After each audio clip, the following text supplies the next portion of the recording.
Yang salah satu yang paling bisa dirasakan para figur kabur aja dulu itu tentang gaji, karena emang gaji yang dirasakan di Indonesia sama di luar negeri itu bisa terasa berbeda, apalagi tentang perawat ya. Kesehatan yang pasti teman-teman sejawat pada tahu lah. Gaji kita berapa ketika kita apalagi fresh graduate. Yang pekerjaan kita juga nggak main-main, dan kuliah kita juga termasuk jurusan yang terbilang mahal. Tapi kita kurang, ya istilahnya kurang mumpuni lah bagi kita ya. Jadi maka dari itu kita pergi ke luar negeri. Di sini soalnya bagi kita itu worth it. Merawat Indonesia, kita jaga bangsa. Merawat Indonesia bersama kita. Menyapita kita semua. Merawat Indonesia bersama kita. Mengambil untuk sehat menuju masa depan cerah. Hai sejawat perawat, kembali lagi di CNS Channel Nurse Session. Hashtag kabur aja dulu yang sedang viral di media sosial. Fenomena ini menggambarkan keinginan sejumlah individu untuk sementara waktu pindah ke luar negeri karena merasa iklim politik di Indonesia kurang kondusif. Tagar ini juga dikaitkan dengan profesi perawat dan bidan, memanfaatkan kesempatan untuk bekerja di luar negeri, khususnya di Timur Tengah, guna mencari pengalaman baru dan pendapatan yang lebih baik pastinya.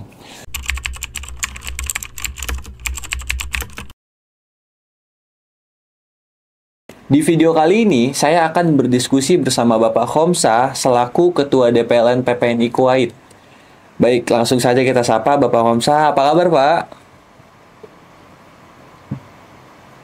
Alhamdulillah, kabar baik, Mas Ibar. Apa kabarnya? Baik, Bapak. Alhamdulillah. Baik, Bapak. Sebelumnya terima kasih banyak, Pak, sudah menyempatkan waktu untuk bisa berdiskusi dengan saya di sini. Saya perwakilan dari DPP PPNI Jakarta ya, Pak ya. Bapak izin, ada pertanyaan yang ingin saya sampaikan saat ini, Pak, yaitu terkait tren kabur aja dulu yang sedang ramai diperbincangkan di Indonesia nih, Pak. Karena ada beberapa perawat di Indonesia yang juga akhirnya memilih, Pak, untuk pindah ke luar negeri. Bagaimana tanggapan Bapak? Silakan, Pak. Ya, baik, Mas Ibar. Pertama-tama saya menyampaikan selamat siang tentunya waktu Indonesia, selamat sore ya. Baik, Pak. Memang banyak kita sudah mendengar, baik itu melalui media sosial maupun secara berita live secara langsung, Pak, bahwa kabur aja dulu sedang tren ya, bahkan mendapatkan tanggapan dari para bapak tokoh-tokoh menteri ya di Indonesia. Betul, Pak. Kita selaku tenaga pekerja PMI, pekerja migran Indonesia yang berada di luar negeri, tentunya prihatin dengan komentar-komentar yang menyampaikan bahwa kami di luar negeri ini disampaikan tidak nasionalis, tidak cinta tanah air seperti itu. Iya, Pak, betul. Tentunya hal ini kita ingin sekali untuk menyampaikan secara langsung bahwa kami di luar negeri, meskipun seperti saya sudah 24 tahun pengalaman kerja di luar negeri, itu bukan tidak cinta di tanah air, tapi memang situasi dan kondisi kami yang berada di luar ini lebih memilih untuk stay dengan situasi yang kami anggap di Indonesia kurang stabil ya, sehingga kami memutuskan untuk stay di luar negeri. Ya alhamdulillah, apapun yang kami lakukan di sini kami aman, nyaman, bahkan dengan bukti kami cinta dengan tanah air, kami berkontribusi buat negara, baik secara tidak langsung melalui devisa, dan kami membuat berbagai usaha dari penghasilan kami untuk membuka lapangan kerja bagi teman-teman yang berada di Indonesia, baik yang di tenaga kesehatan maupun di sektor lain. Seperti itu, Pak Ibad. Baik, Bapak, mungkin ada pesan atau kesan untuk mungkin teman-teman perawat kita yang ada di Indonesia yang ingin, Pak, berkarir ke luar negeri. Pasti kan orang-orang awam, masyarakat awam maupun sejawat perawat kita pun yang muda-muda ini yang ingin berkarir di luar negeri pasti punya pikiran awam ya, Pak ya. Gimana sih caranya? Terus mahal nggak sih biaya untuk kita ke sana? Sulit nggak sih untuk ngurus surat-suratnya? Kayak gitu. Mungkin bisa dijelasin, Pak. Ya, Mas Ibar. Baik, Pak. Ke Kuwait Kuwait sendiri memang saat ini ya, kita mungkin di media sosial banyak sudah kami coba untuk dipublish bahwa pemerintah Kuwait sedang membuka lowongan pekerja buat tenaga kesehatan Indonesia, khususnya bidan dan perawat.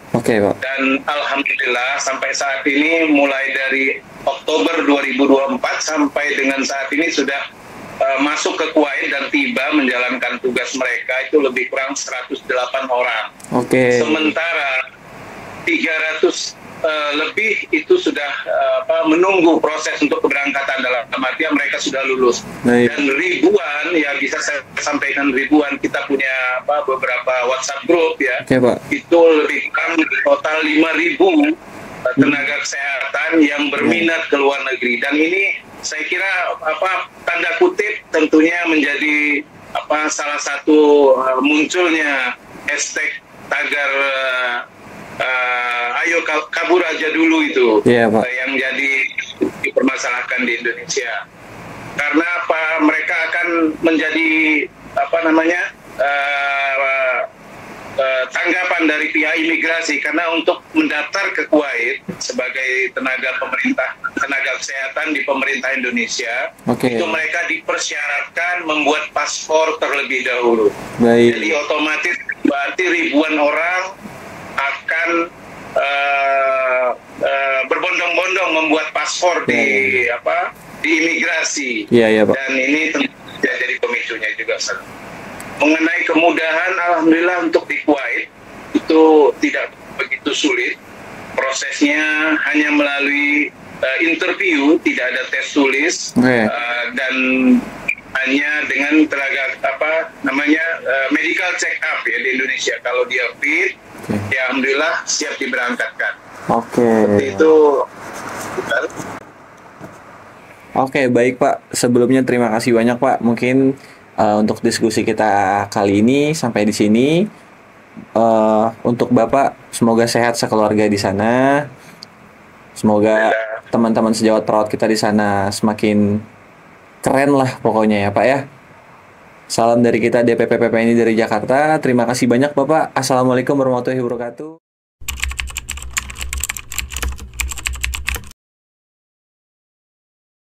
Di kesempatan kali ini, kita akan berdiskusi dengan salah satu perawat yang bekerja di luar negeri, tepatnya di Arab Saudi. Langsung saja kita sapa dengan Kak Cinge Hasan. Halo Kak. Halo. Apa kabar nih Kak nih? Di sini masih morning, di sana udah ini ya. Iya, ini kita udah mau menjelang maghrib ya, mau azan maghrib. Sehat Kak di sana sekeluarga? Alhamdulillah sehat. Alhamdulillah baik ya Kak ya. Kak, terima kasih sebelumnya sudah menyempatkan diri untuk bisa berdiskusi dengan saya di CNS di sini, yaitu dari Persatuan Perawat Nasional Indonesia ya Kak ya. Nah Kak, ada beberapa pertanyaan terkait yang ingin saya sampaikan dan juga tanyakan ke kakak nih Kak ini. Kita santai dulu move on ini Kak. Boleh nggak sih Kak Cinge Hasan ya Kak ya, boleh nggak ceritakan sedikit Kak tentang kakak, berapa lama sudah bekerja sebagai perawat dan di negara mana saat ini? Silakan Kak Cinge. Oke, terima kasih sebelumnya. Baik Kak. Nama saya Wiki Hasan, tapi kalau di Saudi sini dipanggil Sinji ya, karena mereka membaca dari aksara Arabnya. Sinji ya. Terus saya, iya betul Sinji. Jadi bekerja di Rumah Sakit Dr. Sulaiman Al-Habib yang ada di Al-Khobar, cabang Al-Khobar. Dan kebetulan sekarang sudah kontrak kedua, yaitu tahun ketiga saya di sini. Tahun ketiga, baik. Betul. Nah Kak, apakah ada Kak tantangan nih dalam proses adaptasi dengan budaya dan sistem kesehatan di negara kita saat ini yang sedang Kakak jalani? Pastinya kan berbeda ya Kak ya? Iya, beda pasti. Oke, kalau tentang tantangan ya, tantangan adaptasi, yang pertama tentang budaya itu, yang pertama of course tentang bahasa ya. Betul. Ya meskipun di Saudi Arabia ini kebanyakan penduduknya bisa bicara bahasa Inggris, tapi kan tetap ada beberapa aksen yang kita masih perlu pelajari juga. Karena aksen yang digunakan oleh penduduk Saudi dan aksen yang kita pelajari di Indonesia itu berbeda. Jadi adalah kata-kata yang perlu kita masih mikir gitu. Jadi terus berarti kakak saat ini mungkin masih bisa dibilang masih proses adaptasi ya Kak ya? Iya, betul. Nah Kak, Seperti apa sih perbedaan sistem keperawatan di Indonesia dibandingkan dengan di negara tempat kakak bekerja saat ini? Kalau sistem kesehatan yang paling mencolok adalah tentang fasilitas dan teknologi ya. Oke, Karena fasilitas dan teknologi di sini yang dipakai bisa dibilang lebih canggih, oke, kayak tentang mesin dan semuanya itu terhubung langsung dengan sistem. baik. Jadi mungkin kita masih perlu belajar tentang IT juga di sini. Oke. Terus juga semuanya kan serba bahasa Inggris, jadinya Betul, ya betul. kita perlu belajar lagi lah. Betul, betul. Nah, itu kan mengenai perbedaan sistem keperawatan di Indonesia dan di negara kakak sekarang nih ya, yang kakak kerja di Arab Saudi ini, Kak. Nah, aku juga atau saya juga ingin memintai tanggapan nih, Kak, nih mengenai hashtag yang lagi beredar di sosial media yang lagi ramai nih, Kak, ini yang lagi ramai diperbincangkan mengenai tagar atau hashtag yang lagi viral, yaitu hashtag kabur aja dulu. Menurut kakak gimana nih sebagai perawat di rumah sakit? Tentang hashtag kabur aja dulu. Oke. Kalau menurut saya pribadi, saya setuju ya dengan itu. Oke. Karena ini merupakan ekspresi Betul, betul, Kak. dari Betul. merupakan ekspresi dari banyak orang Oke. dan hampir semua orang merasakan itu. Kalau emang ini nggak dirasakan, nggak mungkin kita akan berpikir sejauh itu untuk pergi ke luar negeri. Oke. Jadi mungkin ini adalah sebuah perasaan para penduduk Indonesia yang sudah dipendam lama, Oke. tidak bisa berekspresi dari dulu. Oke. Jadi langsung bisa booming ini. Ketika ada tagar kabur aja dulu keluar, langsung booming karena ini sudah lama dipendam mungkin, dan ini dirasakan oleh semua Indonesia, khususnya tentang perawat. Oke. Nah, itu mengenai tagar nih, Kak ya. Berarti bisa dibilang kakak di sini posisinya itu setuju ya, Kak ya, tentang hashtag kabur aja dulu. Gitu. Betul. Nah, pasti di balik hashtag yang lagi viral ini, yaitu hashtag kabur aja dulu ini kan pasti ada yang namanya hal ya, Kak ya. Perihal kenapa sih nih halnya nih kita bisa sampai masyarakat Indonesia bisa sampai setuju dan membuat si hashtag kabur aja dulu ini sampai menjadi sebuah, ya finalnya adalah banyak masyarakat Indonesia baik yang muda yang tua semuanya pada kabur ke negara-negara tetangga untuk mencari pekerjaan dan kehidupan yang lebih baik ya, Kak ya, kayak gitu. Betul. Oke, nah Kak, lanjut nih Kak ini. Tahu nggak sih Kak, awal mula terjadinya hashtag tersebut? Kalau dari Kakak sendiri nih, dari pengalaman pribadi Kakak. Kalau menurut aku yang aku ketahui ya, Iya, untuk tagar kabur aja dulu ini berawal dari mulai banyak perlahan-lahan penduduk Indonesia yang nekat ke luar negeri, oke.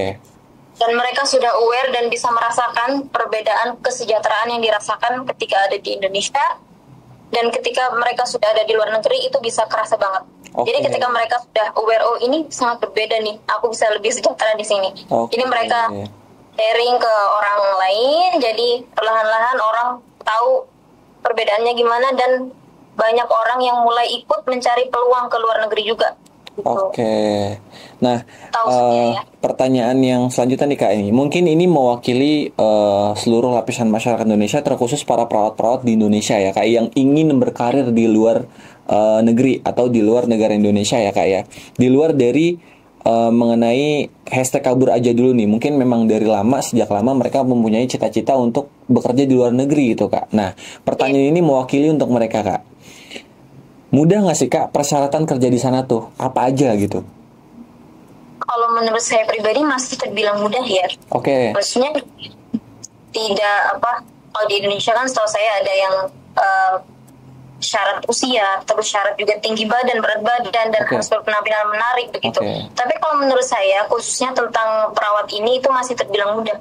Karena emang syarat-syarat yang dibutuhkan ini kan masih umum ya. Betul. Sekitar mencakup ijazah, transkrip, STR, bahasa Inggris, dan itu masih umum dan pasti kita punya begitu.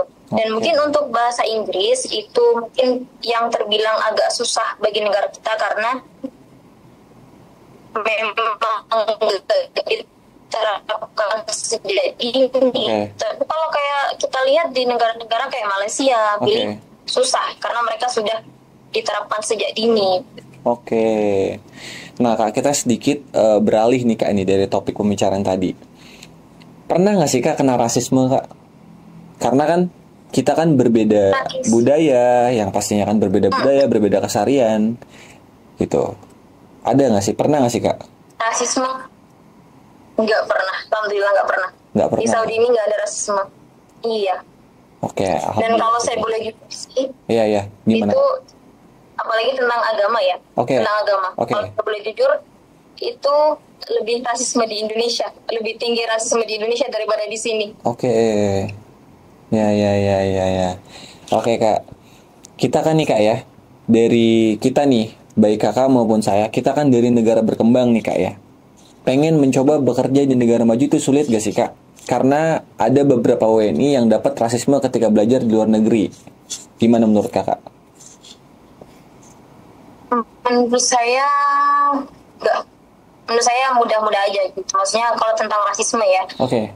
Soalnya yang seperti yang saya sampaikan tadi, rasisme di luar negeri dan rasisme di Indonesia itu, kalau boleh jujur masih terbilang lebih tinggi rasisme di Indonesia. Kalau di sini, kalau tentang fisik, etnis, budaya itu nggak ada masalah sama sekali. Nggak ada permasalahan kayak tentang membuli sini, membuli sana. Nggak ada perbedaan kebijakan juga nggak ada. Jadi it's okay, it's fine semuanya. Bahkan banyak orang non-muslim di sini itu juga fine aja, mereka juga bilang kalau mereka lebih nyaman di sini daripada di Indonesia. Oke.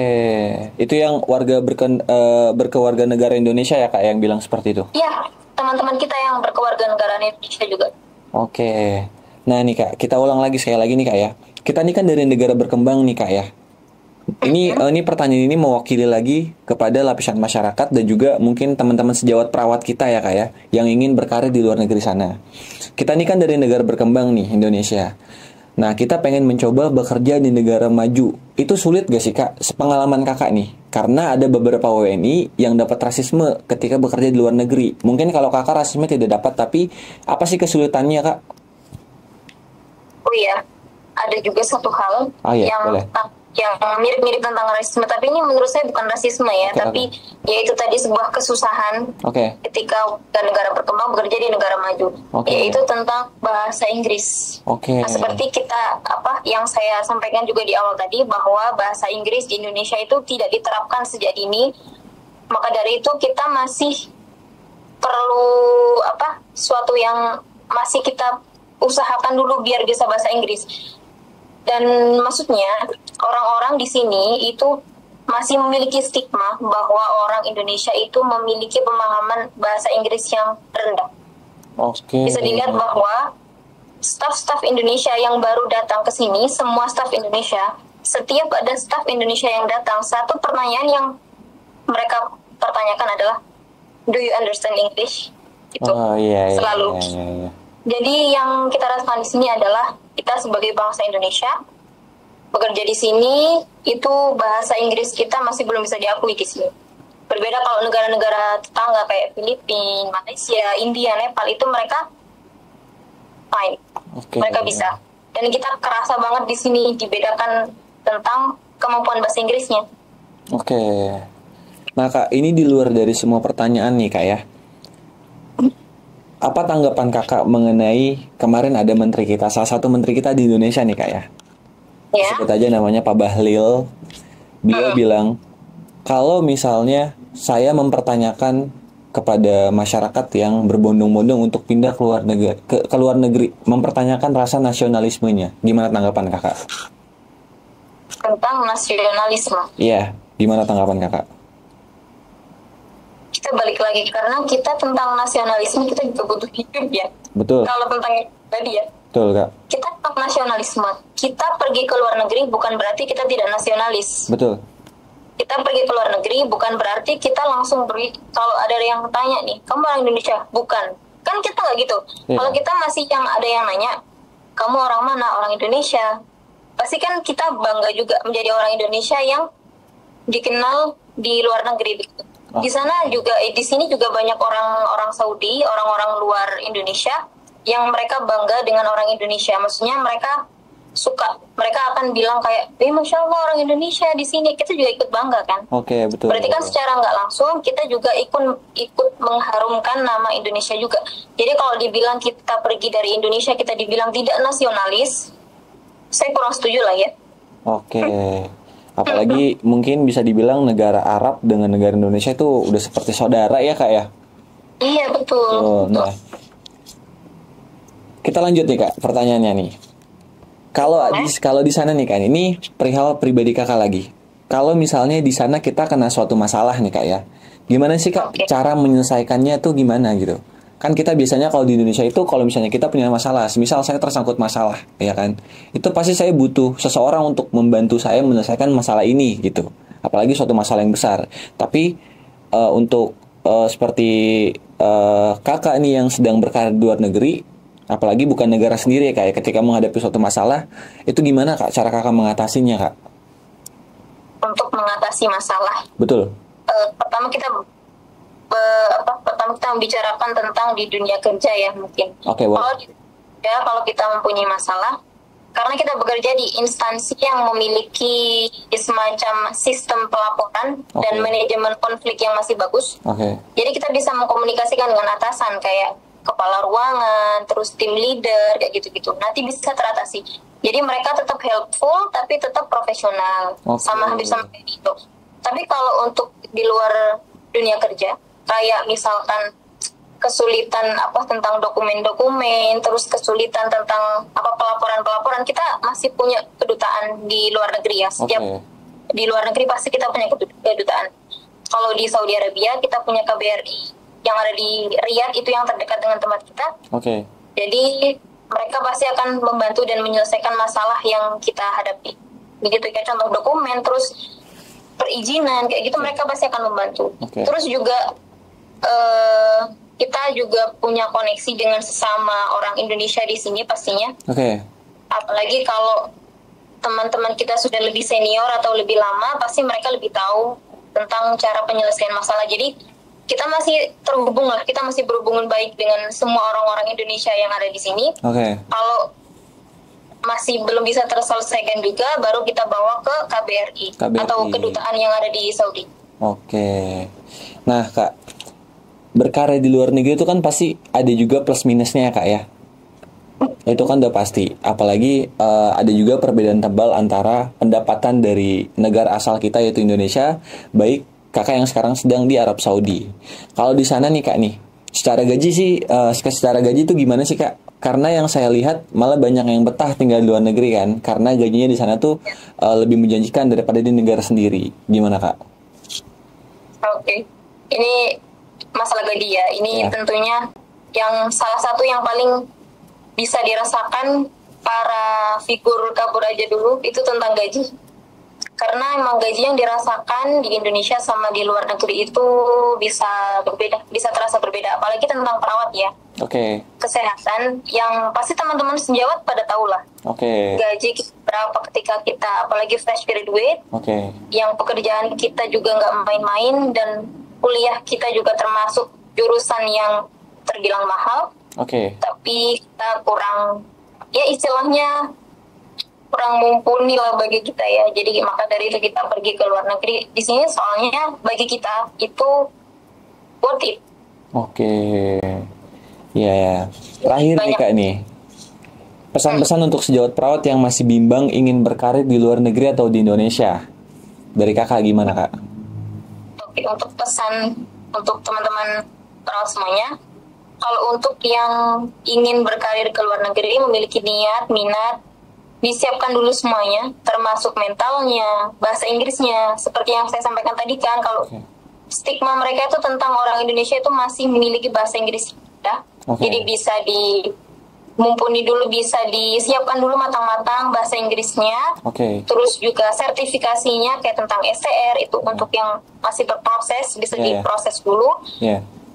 Dan dipersiapkan semuanya tentang mental, tentang tanggung jawab.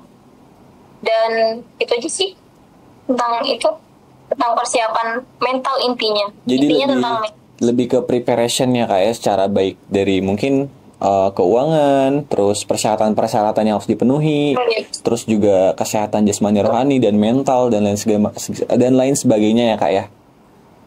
Betul. Cukup sudah nih Kak nih diskusi kita kali ini. Terima kasih banyak, ternyata nggak sampai 30 menit ya Kak ya. Ya, terima kasih banyak buat Kak Cinge Hasan. Mungkin nanti jika ada waktu lain kita bisa undang kembali, atau mungkin kita tunggu barangkali Kakak nanti pulang ke Indonesia, mungkin kita bisa bertemu secara langsung, berdiskusi kembali mengenai dunia keperawatan lebih dalam ya Kak ya. Insya Allah. Terus kita bisa mungkin sedikit banyaknya lebih memotivasi teman-teman sejawat perawat yang ada di Indonesia untuk lebih semangat, berdedikasi.